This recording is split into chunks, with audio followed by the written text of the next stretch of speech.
Welcome to CX Nexus, the podcast where we explore intersections between community and all aspects of customer experience. My name is Nicole Saunders, and I'm here with my co-host. Chris Detzel. Hey, Chris, how you doing today? Hey, I'm pretty good. Nicole, how are you?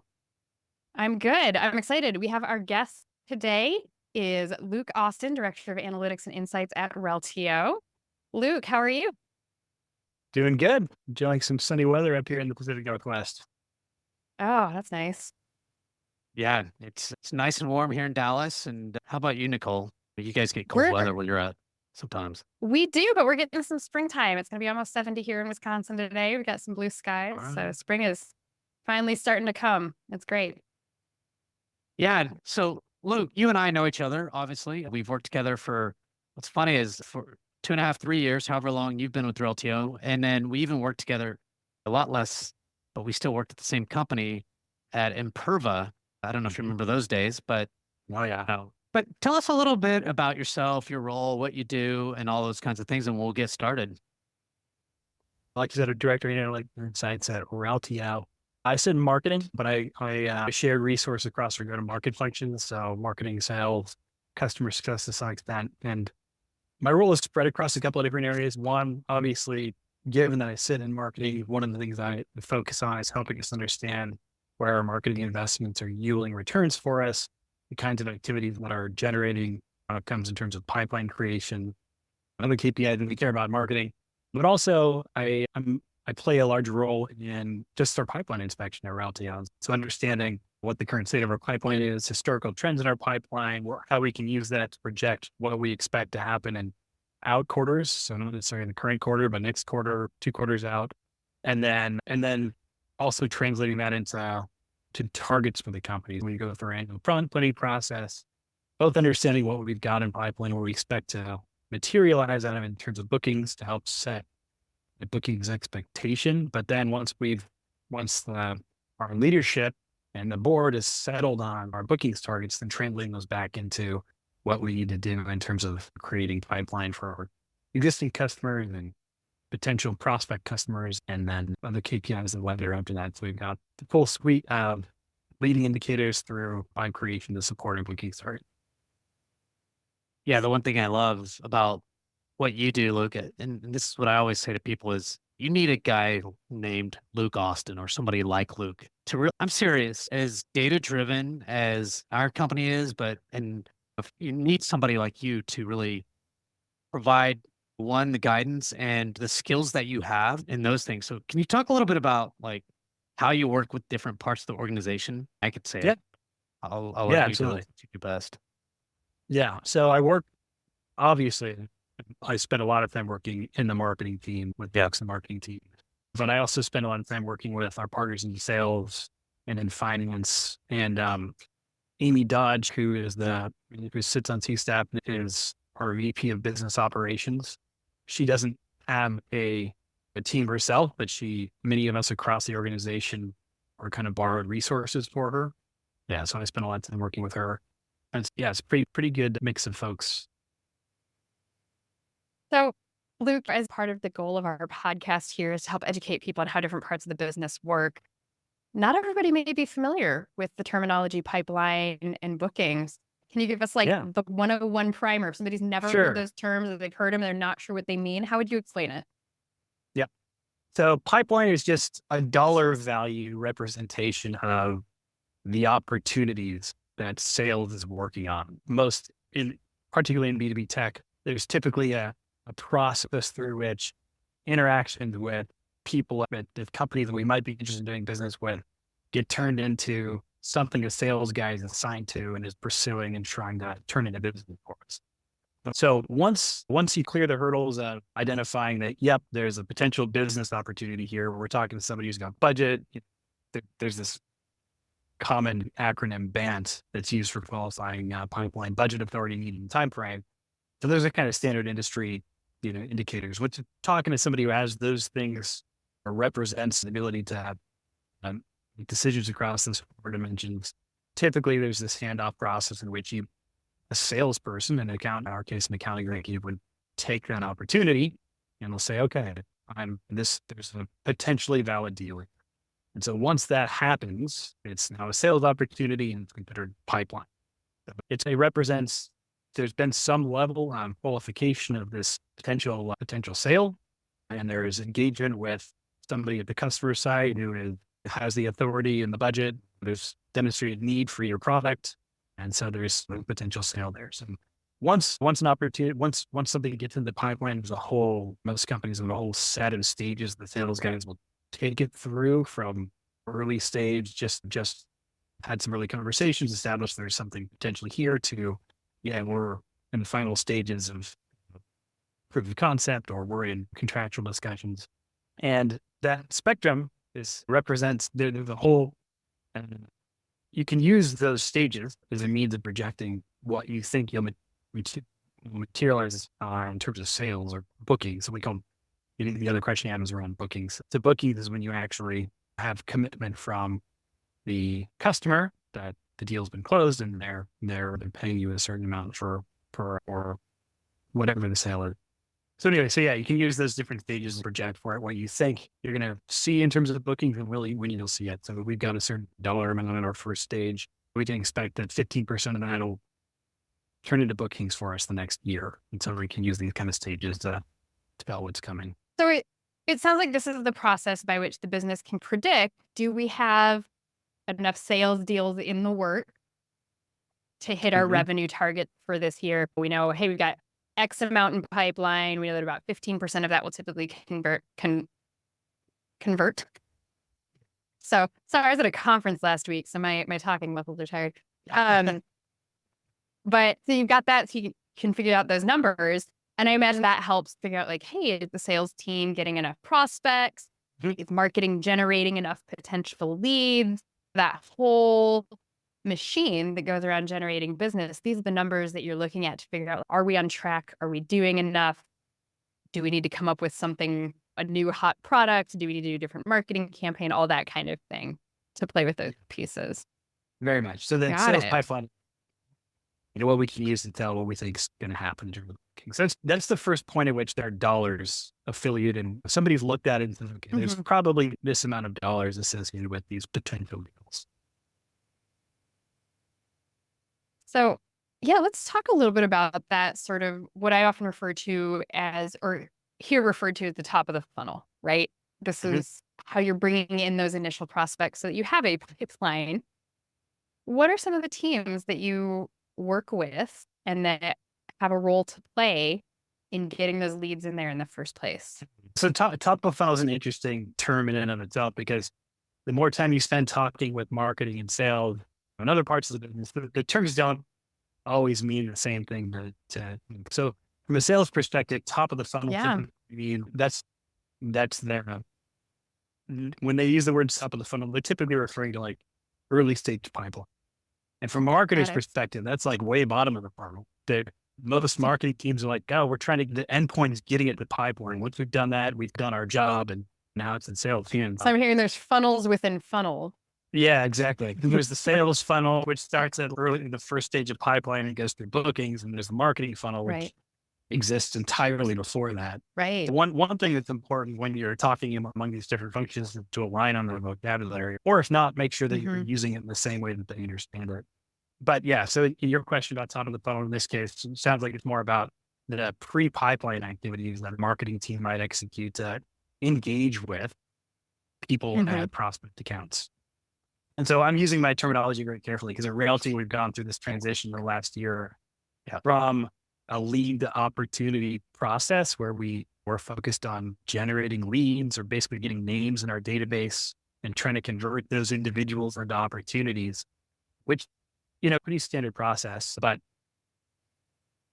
for products like ours, that are $1 million purchases and there are a dozen people involved in the decision-making process, putting all your eggs in one person's basket early in the sales evaluation process is risky. Somebody came to our website and downloaded the Gartner market guide, and we point a BDR at them and call them, and we put all our eggs in getting through to this guy and converting him into an opportunity.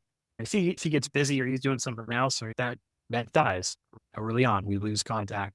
And so we've shifted to this model where we're looking at, rather than thinking of accumulating leads, we're trying to engage with companies and individuals with this company. And so in our case, the universe of potential companies we can sell to is probably 6,000 companies. We sell to big companies, and there's a finite number of them in the world. And so we can pre-populate our view of the market in our systems like Salesforce and put a company in there for every one of these companies we can sell to. And now we're just trying to light up the dashboard on these companies. That same guy downloads Gartner Magic Quadrant, and somebody else attends a webinar, and somebody else we talk to an event, and suddenly there are 3 different data points. And so that's really interesting for us. We want to prioritize that account and get a BDR trying to talk to those 3 people and get those into sales. So by the time sales receives it, they've got the beginnings of a team of people and a buying team that they can pursue. So that was a long segue. It wasn't the question you asked, but I wanted to, No worries. to take a second to talk about how we're thinking about that top of funnel activity right now. And I imagine that this is different at every organization, right? So anybody that's listening should probably go figure out how your company uses this terminology, because each organization may have a different process, may have slightly different terminology, may mean slightly different things. And the way we describe that is ABX, so account-based experience. I'm not off there, Luke. That's really what that process is about, is the ABX. So those three people from one account doing something on your website or going to an event or whatever it is, doing those things. And there's a term for it. And it's working for us really well. So go ahead, Luke. Sorry. No, that's absolutely right. The idea was, the sales team and their sales process is selling to an account. They're identifying multiple people at an account. That's just how they sell. But in marketing, it's all about getting that lead and converting that lead into an opportunity. And so the idea is, let's shift the way we think about marketing and market to accounts and see if we can find the accounts where we're getting multiple engagements, and then those to pass those along to our sales team. So as opposed to having all of the focus be on, this one person did this one thing, maybe we get multiple things over lower level engagement across an account, and that's a better indicator that there's a potential opportunity there. So Luke, what is one thing about the work that you do that you wish more people in your organization knew? It's a good question. I think one, just from a where I end up spending my time, I think there's probably decent appreciation of this, but when I in the forums where I'm sharing information, most of what people see are slides and visualization and stuff, and the Tableau is the lens through which a lot of what I do is seen. But most of my time doesn't go into developing visualizations and dashboards. Most of my time is spent on data preparation, so sourcing data from different systems, doing all the ETL and transformation, constructing the KPIs, finding automated ways to keep tabs on all these different areas of the business that we feel are important. And so there's always a tension between additional things people want to see, ad hoc ask, can you build this? And can you do that? And there's finite resources, just me. And so there's making sure that I'm aligned with my leadership on what the key priorities are is extremely important, because I think sometimes there's a perception that it's easy to just be an on-demand reporting resource for anybody who wants whatever thing popped up today that's important to them today. Not necessarily the case, especially given the breadth of things that we need to keep tabs on. We pay careful attention to investing time and resources where we can, one, that are, areas that are going to drive business outcomes, and two, that we can scale, because I'm, just one person. Absolutely. Welcome to my world. Yeah. So I preach into the choir, I'm sure.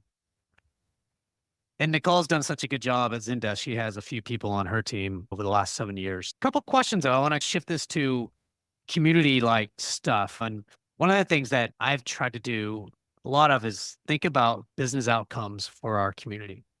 And Luke, as I've worked with you over the last, I guess it's been 2 years, specifically you and I hands-on doing some stuff together.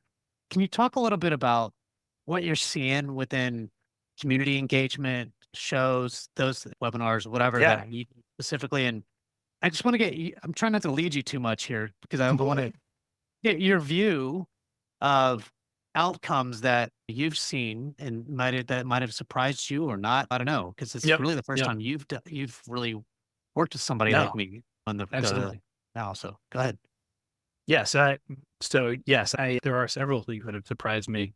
So first off, as a consequence of us transitioning to this account-based view, where we're pulling together all the stuff that happens in the account, rather than trying to find the person who filled out the form and pass them to a BDR, there are things that start to appear in a way that we wouldn't have seen before. So the community shows are actually an amazing example of that. So we've applied this same account-based view to not just prospect accounts, but existing customer account, with the intention of identifying where there are potential upsell and cross-sell opportunities, so selling more to customers that are already customers, and understanding who is engaging with us at these customer accounts and what they're doing is important to that. And accounts that are engaging with us more, consuming more of our content, and in ways that we may not have been aware of, uh, is important. In the old world, most of what we would have been aware of collectively as an organization from a customer would have been direct interactions with the salesperson,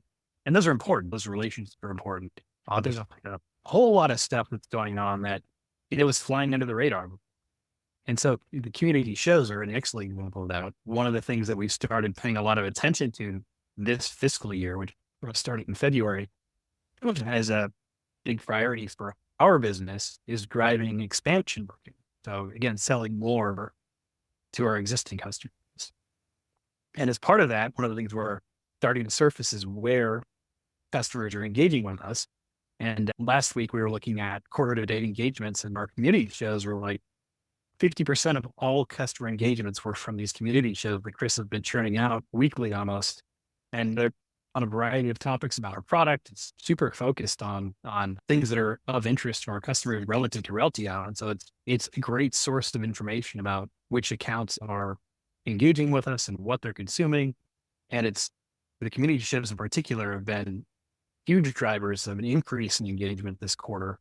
First of all, they've been the primary driver of engagement, going into last year, but especially this quarter, we've seen a huge uptick in engagement.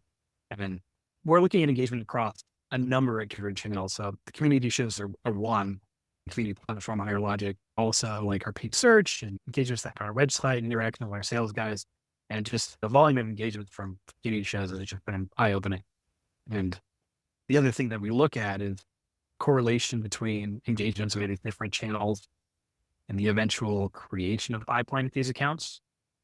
So essentially we're trying to understand is there a relationship between engagement and appearance of pipeline, because we don't always have a definitive link between the two, but if we can correlate them, it's a good indicator. And so we're seeing a lot of pipeline materialize at these accounts where we're seeing high engagement at the community shows. So yeah, definitely, And I'll be been a interested. driver. I appreciate that insight, because I think that's important as community leaders, for us to think about the true business outcomes of what we're doing. We've got to try to connect, whether it's pipeline, whether it's retention, whether it's product adoption, whatever that is.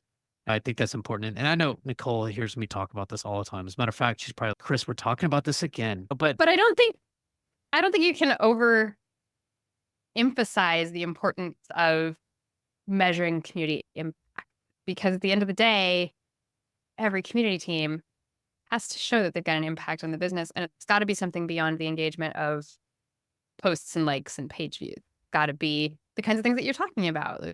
It's how is that actually playing into the decision making about lifetime expansion and sales and all of those kinds of things. And I think when you get into a forum where you can show a dollar impact on pipeline from community interactions against more traditional forms of engagement, digital advertising, stuff on the website, and you can show that from a dollars of pipeline perspective, the community is having a big impact. Like that's a powerful. It allows you to communicate to stakeholders across the business in different functions in a way that they can understand. Because dollars, exactly. Yeah. Anytime you can translate dollars to whatever you're doing, you're on the right track. That's job security right there. Maybe.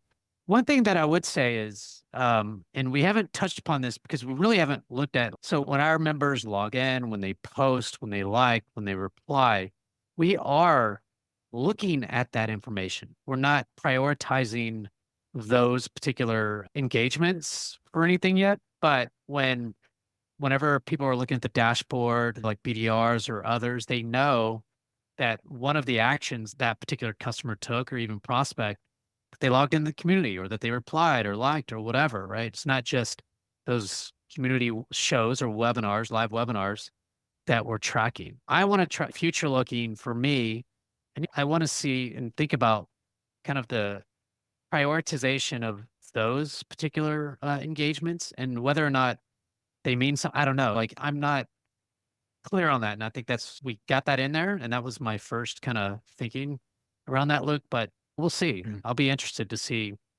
if that pans out in any way. It's a test. Yeah. So what Chris is alluding to is we built, as part of this transformation to looking at accounts, where we built this tool for our AEs and our BDRs. It allows them to look at all of their accounts, prioritized by based on where they are or where we believe they are in the sales cycle, looking at their history of engagements and so forth. And one of the things we've done is we've taken all the data from FireLogic, which is a community platform, and pulled it in and mixed it together with all of our other data about interactions. And so that our AEs and BDRs can see when they look at Wells Fargo, here are the 13 people at Wells Fargo who have engaged with us, and here's the 50 individual things those 13 people did. And so in that forum, now the BDRs and AEs can say, oh man, this Joe at Wells Fargo has been all over our community. Maybe we should talk to her again. Exactly. Any other questions, Nicole? So I'm curious, we've talked about you're seeing the value of those community interactions, you're measuring it, you're starting to put a dollar value to it. Have you started to see some trends? Are you seeing impacts where your accounts that engage in the community are spending a little bit more with the company than others, or is it too early to tell? It's a good question. We are seeing an increase in expansion pipeline overall, and we're seeing an increase in pipeline we attribute to engagements in the community shows. You could make a case that there's a causative relationship there. We're seeing more engagement in the communities, and we're seeing in the community, and we're seeing an increase in pipeline. I think there's some evidence, some early evidence in this case, but we haven't gone through and done an analysis of on average, do we see more business with companies that are more engaged in the community? But it's probably pretty strong hypothesis that we might. Yeah, and I think so as well. And to be fair, some opportunities for us is we're not looking at every single engagement across the entire organization at the moment. There's a big opportunity for us to do some things like training. Maybe we can incorporate, is our customers taking training courses? Are we attributing that to the model? Are they, or CSMs, they're in Gainsight, are they talking to and doing these QBRs with their customers? And maybe that's an attribution that we should add to the engagement piece or whatever, right? Like some of that I think we should think about. I'm not sure. It's hard to do some of that. We do have other projects going on that might allow us to do more of that in the future. More to come on that. I don't know if that's fair to say. Yeah, exactly. Anything we missed, Luke, that you can think of that you would want people to know about what you do and all that kind of stuff? I think especially as it relates to community folks, I think that's probably a good intersection of where the measurement comes into play for the work that you've been doing and how we're showcasing it, and among the portfolio of other activities that are done and where it's starting to shine. Great. Thanks, Luke. I appreciate that. Nicole? Yeah. Thank you for joining us, Luke. And for the community professionals listening out there, go make friends with your marketing intelligence team. Make sure that you're hanging out with the Lukes at your company and getting to know them, because there's so much great information you can get once you start connecting those dots. It's really crazy. Absolutely. All right. Thank you, everyone, go ahead, Nicole. I'm going to let you shut us down here. Thank you, Luke. Once again, for CX Nexus, I'm Nicole Saunders with. And I'm Chris Detzel. All right. We'll see you next time. Take care.